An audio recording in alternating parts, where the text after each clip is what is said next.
why people want to get married. You will laugh at it, but I know it's the same reason you got married and you're disappointed today. It's the same reason.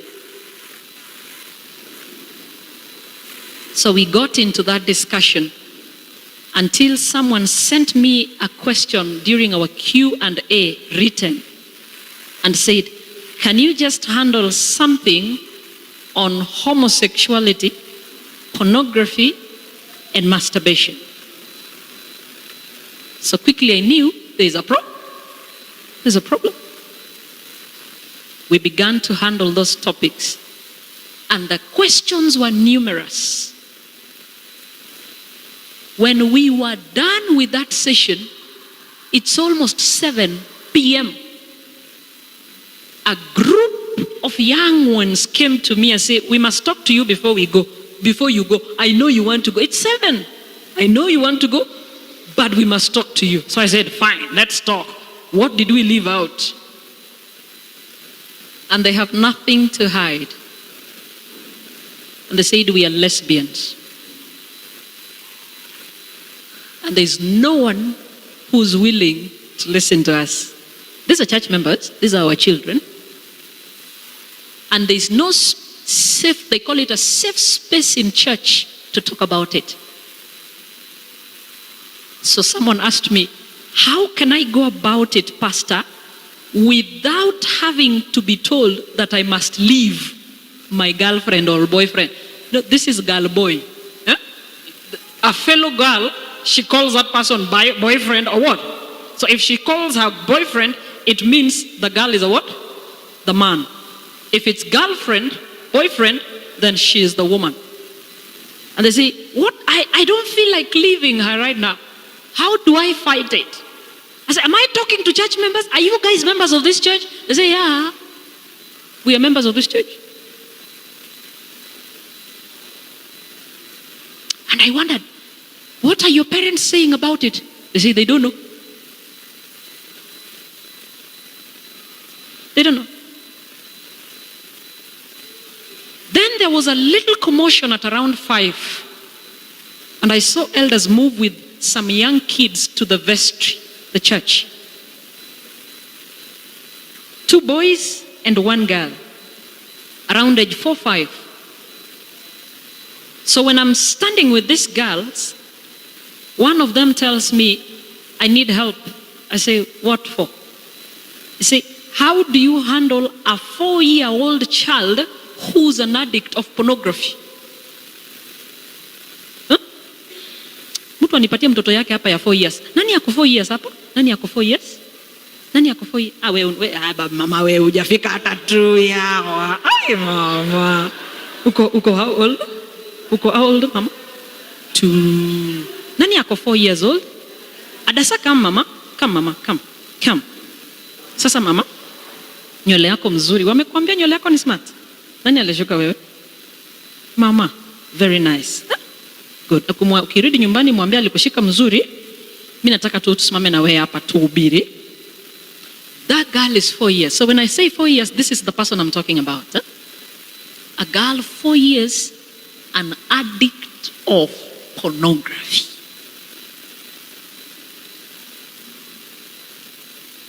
Adasaka, kaa kwa kiti mama. So I asked the girl, mama yako anajua? Sema, mama yangu anajua. Alifanya nini? Alimchapa. See how stupid parents can get. Alimchapa. Didn't bother to dig deep. Alimchapa. So before we finish the discussion, the girl comes. And the other girls in ambassador say, ndio huyu sister yake, ndio huyu. I shed a tear. Because that is the age of Nana and Dindin, my twins. And I'm asking, Nana, Dindin, feeding on porn every single day. So when we are done, an elder comes to me and tells me, I saw a young girl come to you there. I say, yeah, what's wrong? So that girl was caught in the toilet with 2 boys having sex. How old are the boys? They are 4 years. Both boys are 4. The girl is 4. Caught having sex in the toilet, church toilet. So that was the commotion at 5. So what did you do to them? They began with the suspect. Do you know the suspect? Who's the suspect in that group? The boy. And they began and say, mulikuwa mnafanya nini huyu msichana? And the boy saying, hapana, ni yeye alituambia. That girl stepped out and said, wewe, nilikuambia usiseme. The small girl. Nitakupiga niliwaambia msiseme. The small girl. Where does she even get that strength? These are 4-year-olds. So when I sit with parents like this and they say, that topic is too big for our ambassadors. We are talking about, hii group ndogo inaitwa nini? Igabiba. We unasema ni kubwa for ambassador, na mimi naongea na pornography addict wa 4 years. And you see that what pornography does to you? Your mind is always thinking sex. That you just want someone you can actually have that sex with. So when this girl comes to church, what she does, she identifies kids her age and teaches them how to do what? Have sex. I thought church is the safest place. That when I drop my girl in church with my car and I say nimeenda kuosha gari, mukimaliza class na kuja kukuchukua, only to learn that your child was actually having sex in the toilet.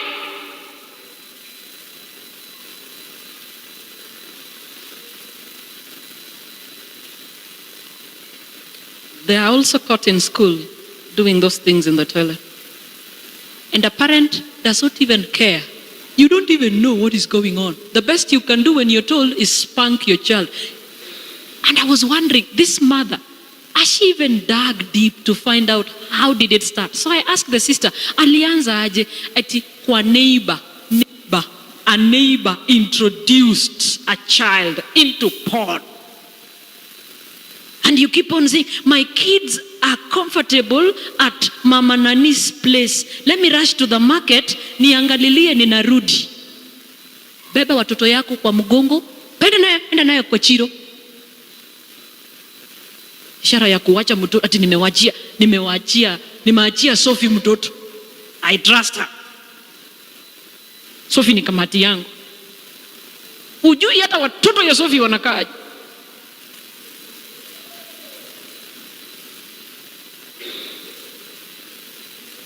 And that is how they grow slowly. By the time they're getting into high school, they turn out to be lesbians. They turn out to be gay. And there's no reverse gear. And there's nothing you can do about it. And technically the devil has locked them out of where? Of heaven.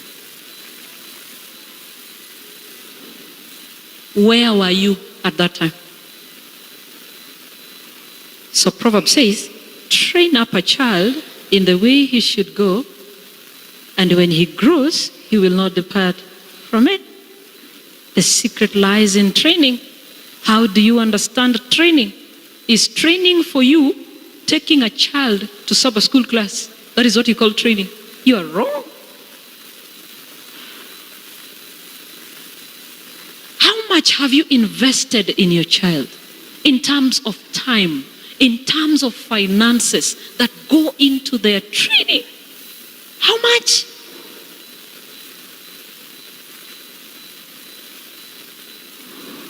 And I can assure you, those women that are here with me, we hardly have time for our children. Most of us, we are busy looking for money. Because last time I checked, the mother is the first teacher. In the first school, which is the home, how much time do you have for your child? And the training, I was reading the book Child Guidance today in the morning, and White says that training begins at babyhood. The moment you hold your child in the hand, the training begins there. But does it begin for us there? No. You are in a hurry to finish your maternity leave and go back to work. In fact, in your status on your phone, we keep reading. Any leads to a DM? That's a domestic work. You want us to find you a DM. I'm soon going back to work. And we didn't even bother who's the DM, where do they come from, what values do they hold. Do we bother? We don't. What you bother is that you don't lose your job. And even when you come back late in the evening, you have no time with those kids.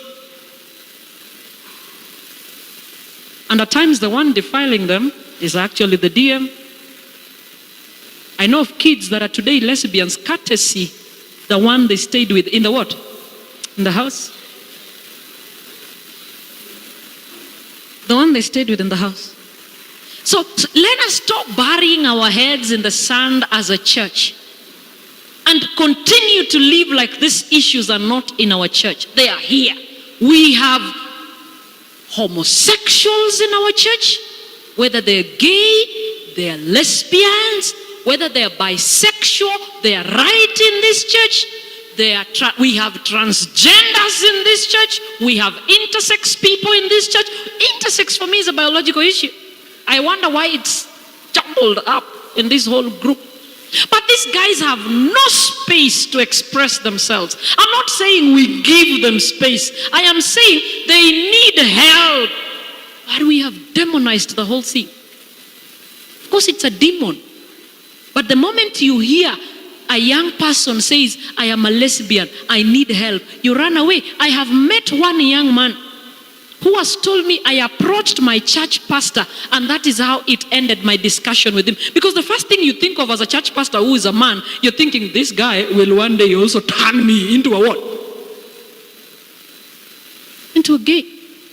The pastor avoided it like that. Another pastor came in, avoided it like that. The guy is struggling to get married. He says, Pastor, I want to get married, but once I get married, I will transform into a bisexual because I am gay and I'm sleeping also with my wife. I want to handle it right now before I marry. And he is way past marriageable age.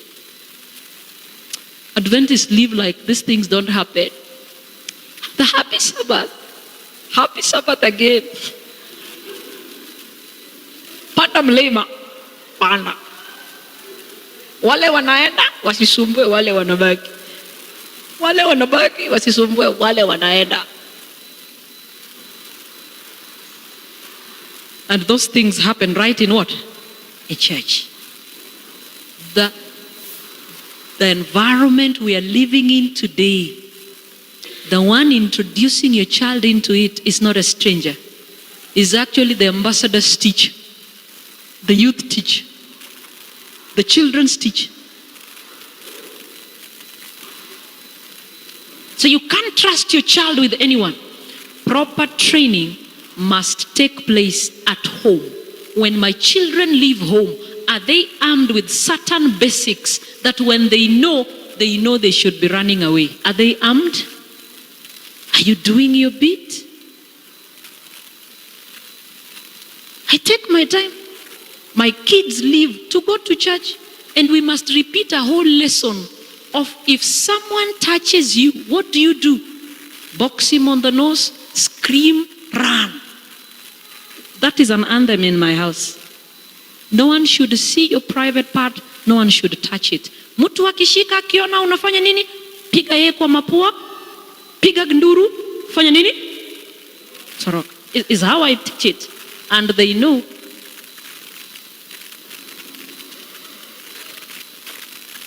But you see, you think we are in heaven already. You think when your child comes through that gate, they have entered heaven.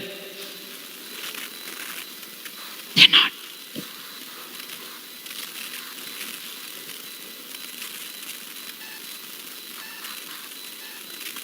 So Lot went out to them through the doorway, shut the door behind him and said, please, my brethren, do not be so wickedly. Do not do so wickedly.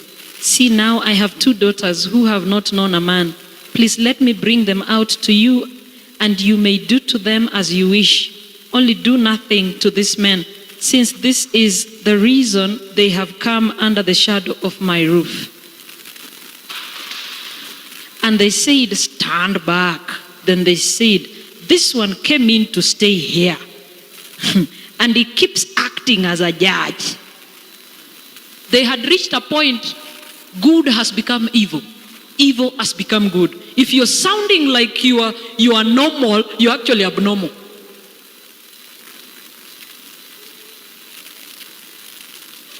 Now we will deal worse with you than with them. So they pressed hard against the man Lot and came near to break down the door.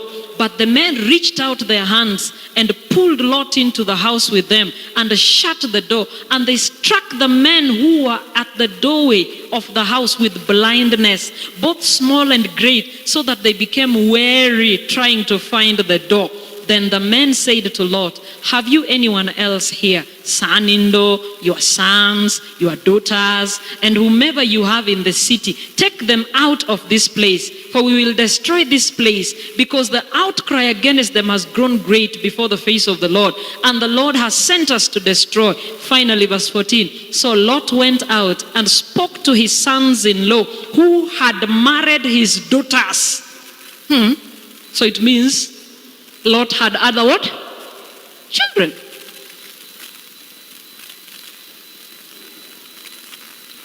Get up. Get out of this place. For the Lord will destroy this city. But to his sons-in-law, he seemed to be joking. Like I'm joking right now that Christ is coming. Someone is saying, we unajuaje? Tuliambiwa mpaka buying and selling ikuje ndio tutajua Yesu amefanya nini. Anakuja. I want to finish up this discussion.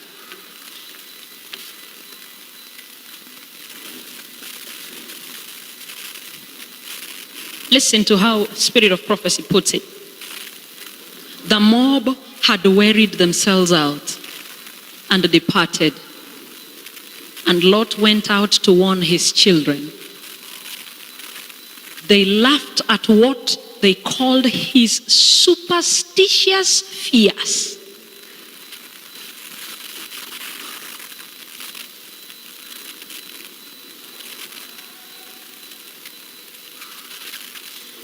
And today you talk about the coming of Christ, they say you are reading too much to it. His daughters were influenced by their husbands.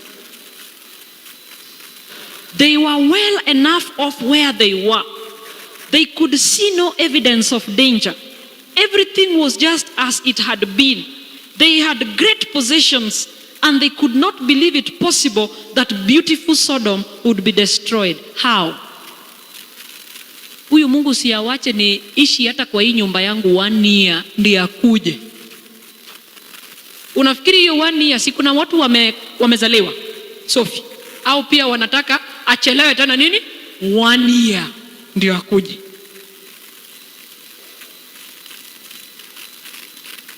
Though daily distressed at beholding deeds of violence, he had no true concern